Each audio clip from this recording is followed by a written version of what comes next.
Hello everyone, and welcome again to the Kansas City Standard Open. We're here at the Sideboard with Ryan Overturf, Hello. the former Open Series champion, and we're going to talk about his Type 2 deck, which is pretty interesting. It's mono blue, but there are no Delvers of Secrets to be found. It's Trading Post. Indeed it is. The Delvers wouldn't flip very often in this deck. No, they would not. So what are the primary incentives to being mono blue with Trading Post as opposed to black, white, blue, purple? I found that having access to Ponder and Mana Leak are the biggest draws because you have the dig for your Trading Post. And other builds that I played were very bad at dealing with opponents that were trying to go big as well. I like having Mana Leak for that reason, especially in a Trading Post mirror, or if your opponent's more of a controlling or slower deck. Being able to counter Birthing Pod out of Naya is a lot better than just trying to kill all their creatures, because they stream pretty infinite value out of their deck. And if you can just get them to like try and match you threat for threat, you're going to outclass them easily, right? Absolutely. Okay. And then Vapor Snag, Snapcaster will get you to your end game where you just start making Wormcoil Engine, sacking it to draw a card, sacking your token to get back your worm, and gaining a million life. Okay.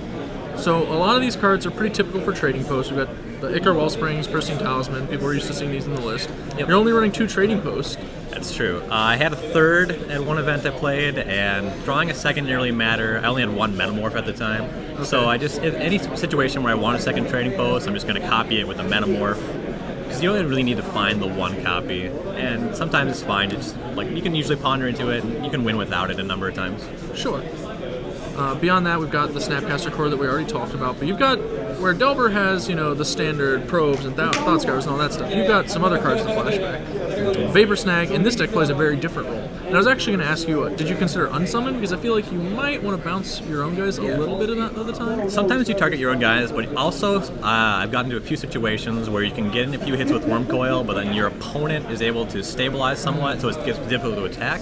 And I've actually burned people out from 2 by Vapor Snag, Snapcaster, Vapor Snag. Sure, because that's 3 hits with a Wormcoil, exactly. Yep. Okay, that makes some amount of sense. Also, in the situations where I'm bouncing my own guy, my life total is usually so low that 1 point doesn't make any difference. Alright. You have Dismembers in this deck, which are a little pricey in most Delver decks, but here you actually have a lot of stuff to offset the life loss. So the free Dismember is legitimately free when you're gaining 4 life with your Trading Post. Discard a card to Trading Post, Dismember your guy. Yep. They never see it coming. The big one that's definitely different are the Mental Missteps, which you're maining 3 of them. I am. You have a 4th in the sideboard. What card are we countering with Mental Misstep the vast majority of the time? Most of the time, you want to be countering Delver Secrets with it. You counter a number of Vapor Snags, Mana Dorks, and it's actually far and away the best in Zombies, because that's a deck that comes out of the gates really fast, and about turn 4 becomes very, very bad. So you just want to interact with them in the early game, and then stop them from doing their good things, which are their 1-drops. Sure. Interestingly, this deck seems like pretty reasonable against Blood Artist itself, not against like the Sacrifice Outlet stuff, but your Wormcoils are just going to very easily outclass them trying to like block and gain some life or kill you. Yeah. So I like that aspect of it a lot. Which card in the list has just been like really overperforming for you, I guess? Phantasmal Image is actually completely insane in this deck. Something I found that helps you keep up with the Birthing Pod decks. If they're going to play Blade Splicer and try to out-aggro you, just copy their Blade Splicer. And it also kills Thalias in that matchup, which sometimes matters a lot. Yep. Kill a lot of Legends with Phantasmal Image, and it's the cheapest way to copy your Wormcoil. Sometimes you can't cast tap low enough to cast Phyrexian Metamorph on it, and Image really shines there. I'm going to lay out the sweet sequence I saw you play in round 1, actually, if you don't mind. Sure. Because it was pretty nice. He plays a Wormcoil Engine with Phyrexia's Core up, which we have over there. His opponent has Birthing Pod available, gets a Zealous Conscripts, tries to steal the Wormcoil. Obviously that doesn't work. We just get 2 tokens in response. Untapping, Ryan Phantasmal Images the Zealous Conscripts, stealing the Birthing Pod to go turn the Conscript's image into another 6-drop, and then like the chain can just begin again from there. Yeah, and if you're a good player, you then core away their Birthing Pod, Yes. which probably means you can't lose that game. But sometimes Sometimes you make don't. mistakes. Sometimes you don't. Sometimes. I did notice you only have a couple Buried Runes, rather than like 3 or 4. A lot of lists max out. Yeah, you need double blue a surprising amount of time for your Snapcaster Mage. Okay, that's And it's fair. like, you don't really. I've never found myself needing a third. Just use it. Most of the time, I use it to rebuy Ichor Wellspring because people are so bad at actually dealing with Wormcoil Engine.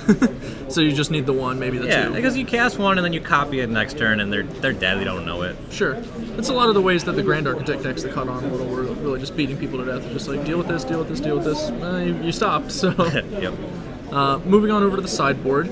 You've got the 2 Ghost Quarters, which you can clone the Primeval Titans and go find, which is a nice trick. Yeah, I was losing to Inkmoth Nexus more than I would like, and they only play 1 copy in Wolf Run Blue. So perfect. Yep.